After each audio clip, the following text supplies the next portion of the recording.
Em 2015, a Organização Mundial da Saúde, OMS, publicou um comunicado que correu o mundo inteiro. Carne processada foi classificada como agente carcinogênico do grupo 1. Carne vermelha entrou no grupo 2A, provavelmente cancerígena. O que a mídia fez? Transformou isso em manchete. Harvard publicou estudos associando o consumo de carne vermelha a doenças cardiovasculares, a diabetes tipo 2 e a câncer coloretal. E aí a narrativa ficou instalada. Carne vermelha faz mal e ponto. Hoje eu não vou te mostrar uma história pessoal. Eu não vou abrir meu exame na câmera. Eu vou fazer algo diferente. Eu vou te mostrar como esse consenso foi construído. Vou sentar com você no método. E quando você entender como esses estudos funcionam, você mesmo vai tirar a conclusão. Porque a carne não é o problema. Nunca foi. O problema é uma confusão metodológica que virou política pública de saúde. E essa confusão tem custado muito caro. Eu sou Lua Ferrari, nutricionista, com atuação em low carb, cetogênica e dieta carnívora. Eu vivo estilo de vida carnívoro há 5 anos. E uma das coisas mais importantes que eu aprendi nesse tempo não foi sobre alimento. Foi sobre como ler um estudo sem ser enganada pelo título. Então, vamos começar pelo começo. O que Harvard e a OMS realmente disseram? Primeiro, vamos ser bem precisos sobre o que foi dito.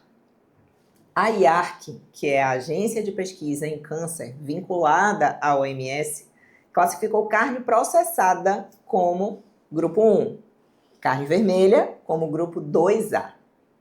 O grupo 1 significa que existe evidência suficiente em humanos de que o agente causa câncer.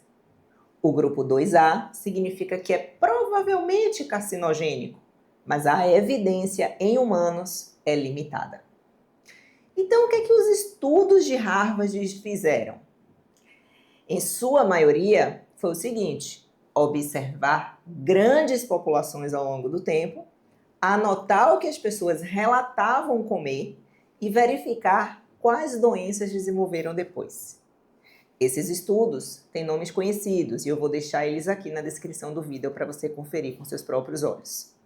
São estudos observacionais. E essa palavra muda tudo. Preciso te explicar exatamente o que é que ela significa. Existe uma distinção que praticamente nenhuma manchete de jornal explica. A diferença entre duas coisas acontecem juntas e uma coisa causa a outra. Pensa comigo, vai ficar fácil. Sorvete vende mais no verão. Afogamentos também aumentam no verão. As duas coisas acontecem juntas. Isso significa que sorvete causa afogamento? Claro que não. O que as duas têm em comum é o calor. O calor é a causa. O sorvete e o afogamento são efeitos separados da mesma causa. Isso é o que os pesquisadores chamam de associação. Duas coisas que aparecem juntas nos dados. Isso significa o quê? Que a associação não é causa. Agora, existe um tipo de estudo que trabalha exatamente assim, observando associações. E ele se chama estudo observacional. O nome já diz tudo. Então, os pesquisadores observam, eles não controlam o que as pessoas comem, não formam grupos para comparar, não testam uma coisa de cada vez. Eles pegam grandes populações, perguntam o que essas pessoas comeram nos últimos anos e acompanham quem ficou doente.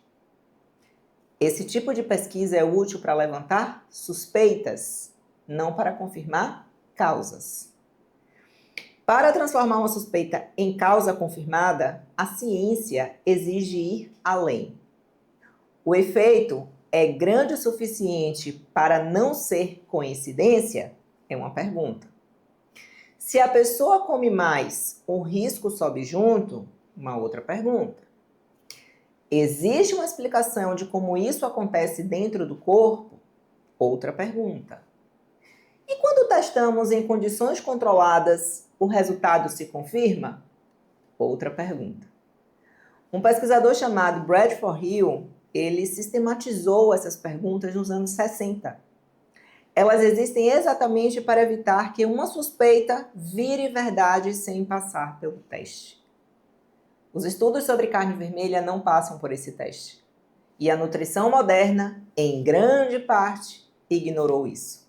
Foi construída muito mais em cima de associações do que de mecanismos biológicos reais. Mas o problema ele não para por aí, porque mesmo dentro dos estudos observacionais, tem uma falha que contamina os dados antes mesmo de qualquer análise. Imagine que você quer estudar se beber café todos os dias aumenta o risco de doença cardíaca. Você acompanha 1.000 pessoas por 10 anos. As que bebem mais café têm mais infarto. Conclusão? Café causa infarto? Não necessariamente. Por quê? Porque as pessoas que bebem muito café também tendem a fumar mais, dormir menos, ter mais estresse. Como você sabe qual dessas coisas está causando o infarto? Pode ser o café, pode ser o cigarro, pode ser a combinação de tudo, pode ser o estresse. Você não tem como separar. Isso é o que os pesquisadores chamam de interferência invisível. O nome técnico importa menos do que o conceito.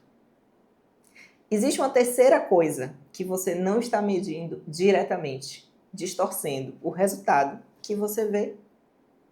No caso da carne vermelha, essa interferência é gigante. Tem até um nome para ela: viés do usuário saudável. Funciona assim. Nos últimos 40 anos, especialmente nos Estados Unidos e na Europa, carne vermelha virou símbolo de alimentação ruim.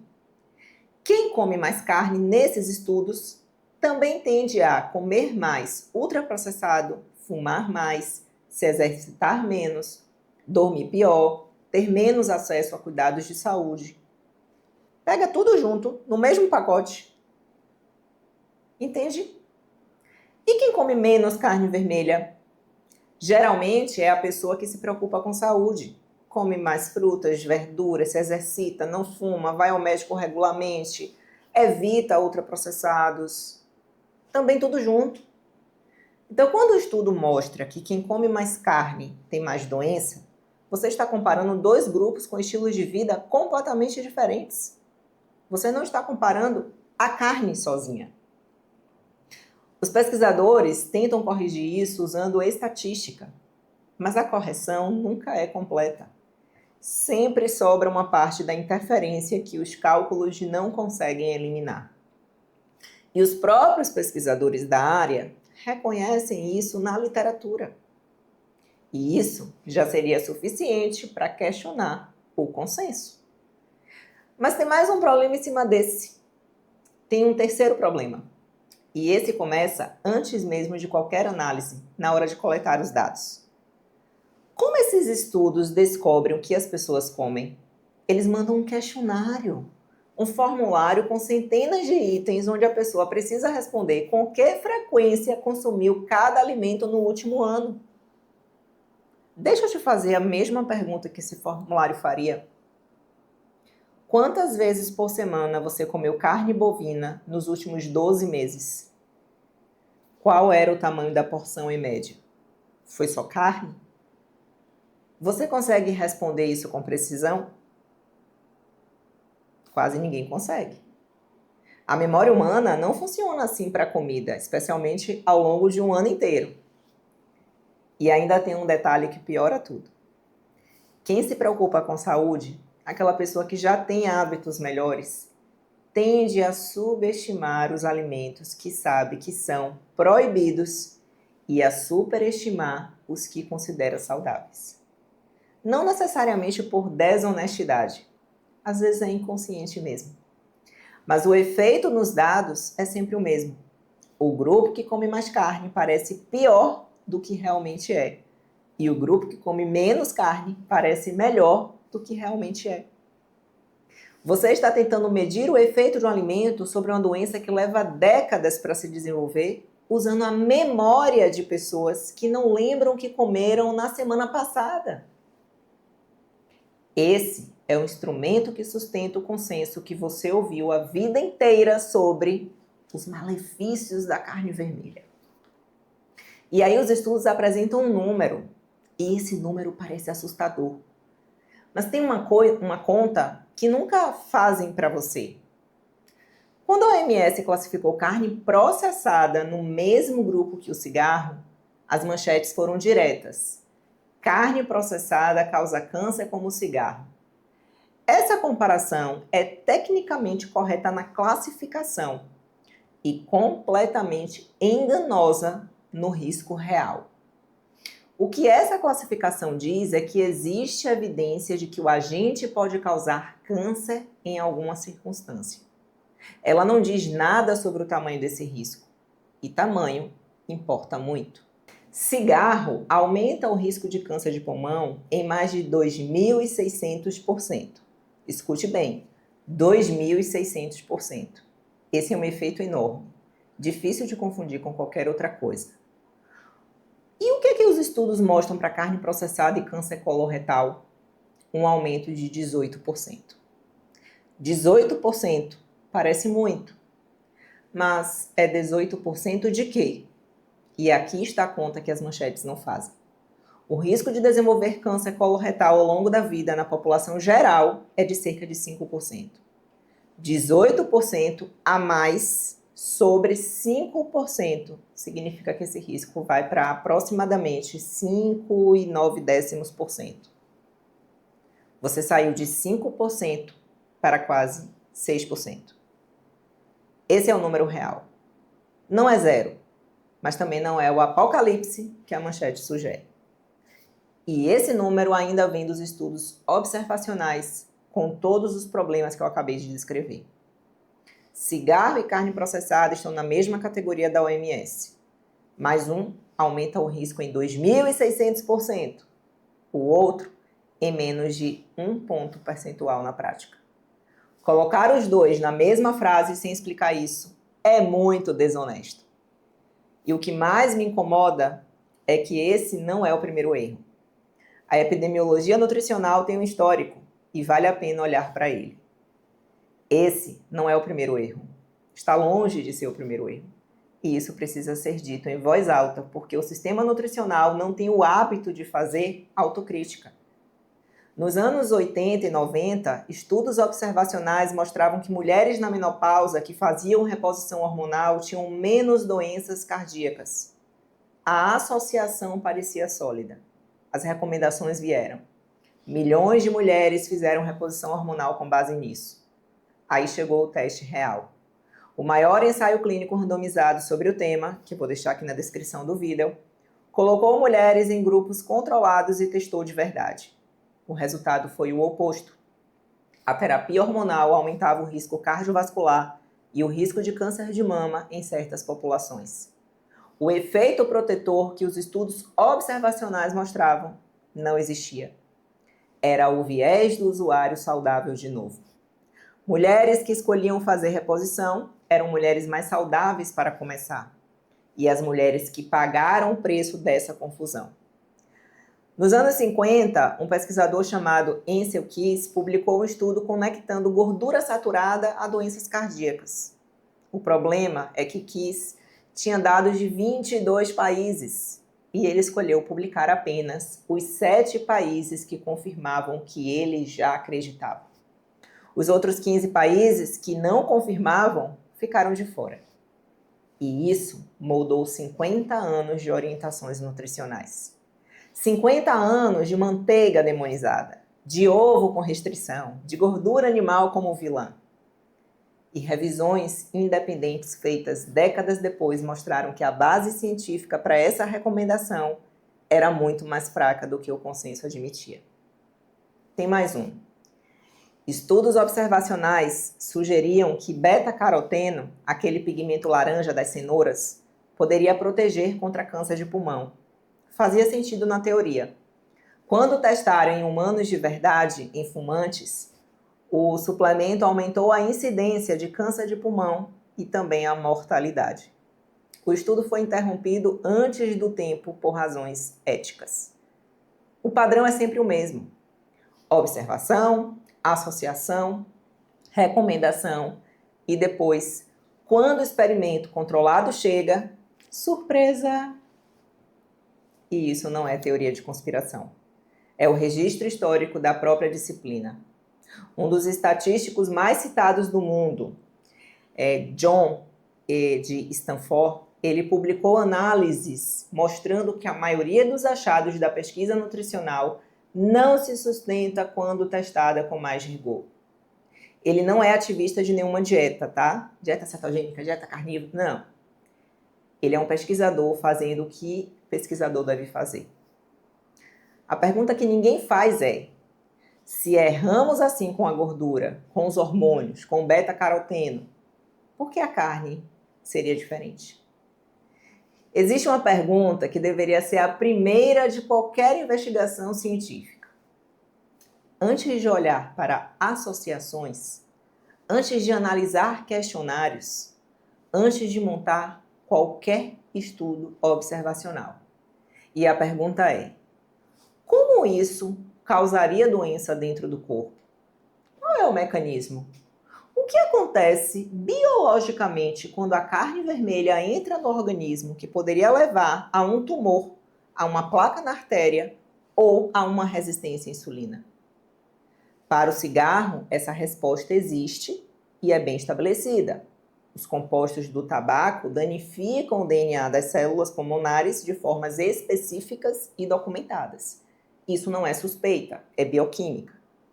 Para a carne vermelha não processada, essa resposta não existe com a mesma solidez. A hipótese mais citada envolve o ferro presente na carne. Em doses muito altas, esse ferro poderia, em teoria, irritar o intestino. Os experimentos em animais existem, mas em humanos, esse mecanismo não foi confirmado de forma consistente como causa de câncer. Outra hipótese fala em compostos cancerígenos que se formam quando a carne vermelha é muito mal passada, quando ela é muito passada, quase carbonizada. Isso é diferente de comer carne. Se o problema fosse queimar qualquer alimento a ponto de carbonizar, a questão seria o método de preparo e não o alimento em si. E os estudos que assustaram o mundo misturaram carne fresca com salsicha, linguiça defumada, presunto curado cheios de químicas. São coisas completamente diferentes do ponto de vista biológico. Quando você junta tudo no mesmo grupo chamado carne vermelha e processada, o que você está medindo exatamente? Não dá para saber. Agora vira o lado. O que a carne vermelha de fato entrega para o corpo? Proteína com todos os aminoácidos que o ser humano precisa. Ferro em uma forma que o intestino absorve com muito mais eficiência do que o ferro vegetal. Vitaminas B12, que não existe de forma biologicamente ativa em nenhum alimento de origem vegetal. Zinco para imunidade e função hormonal. Creatina para o cérebro e músculos. Carnitina para o metabolismo energético. Se existe um mecanismo biológico que faz sentido para conectar carne e doença, ele não é a carne causa. É o seguinte: décadas sem os nutrientes que a carne fornece podem contribuir para doenças. Esse é um mecanismo que a fisiologia suporta. Mas isso a Manchete nunca vai publicar, porque essa versão não vende medo. Eu tenho 5 anos vivendo com dieta carnívora, não como experimento, mas como uma escolha clínica e pessoal, baseada no que a fisiologia me mostrou e no que eu observei em mim e em centenas, milhares de pacientes e alunos. Eu tenho vídeos publicados aqui no canal sobre o meu score de cálcio coronariano, sobre o meu LDL, sobre todos os meus exames. Eu não vou repetir esses dados agora porque esse vídeo não é sobre mim, é sobre método. O que 5 anos me ensinaram é que dado pessoal sem contexto metodológico é fraco. Qualquer um pode mostrar um exame. O que muda o debate é entender por que os estudos que provam que carne faz mal têm os pés de barro que acabei de mostrar para você. Anedota pessoal não vence o consenso institucional no debate público, mas a análise metodológica vai direto ao fundamento. E é isso que você tem agora nas mãos. E é exatamente isso que eu quero deixar com você.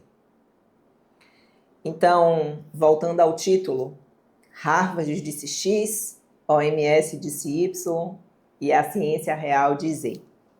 Quem está mentindo? Ninguém está necessariamente mentindo. O que aconteceu foi algo mais sutil e mais perigoso. Uma confusão metodológica que foi normalizada ao longo de décadas.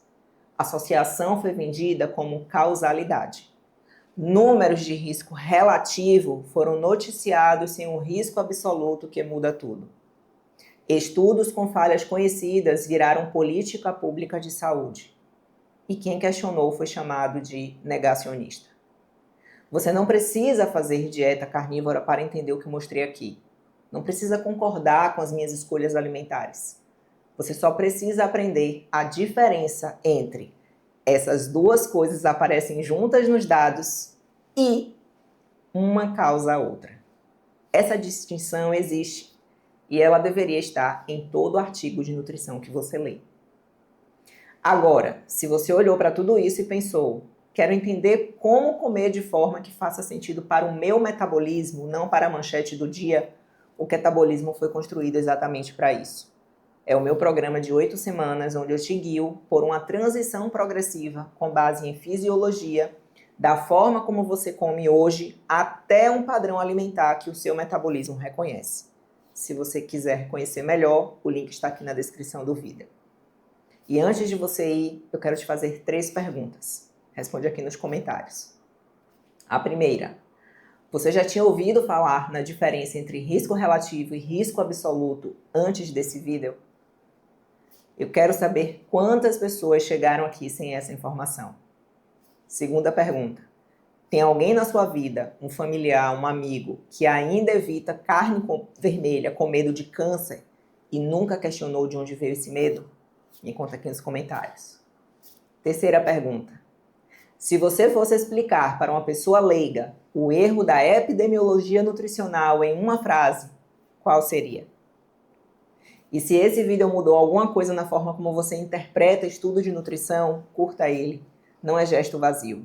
Curtida diz ao algoritmo aqui que esse tipo de conteúdo tem valor. E isso determina se mais pessoas vão ter acesso a essa informação ou não. Se você conhece alguém que evita carne por causa de uma manchete da OMS ou de Harvard, manda esse vídeo para ele. Não para ganhar uma discussão, mas para oferecer uma ferramenta de pensamento e reflexão. Às vezes, uma pessoa precisa só de um vídeo para começar a questionar o que aceitou sem perguntar. Vou te convidar também a me seguir lá no Instagram. Você me encontra com @lua.ferrari. Lá eu posto conteúdo clínico, metabólico, meu dia a dia carnívoro, toda semana. É onde a conversa continua entre um vídeo e outro aqui no canal do YouTube. A narrativa sobre a carne vermelha foi construída em cima de métodos frágeis, manchetes irresponsáveis e 50 anos de inércia institucional. Mas ela não se sustenta quando você aprende a ler o que está por trás dos números. Você agora sabe ler. Fique com Deus e até o próximo vídeo. Tchau, tchau.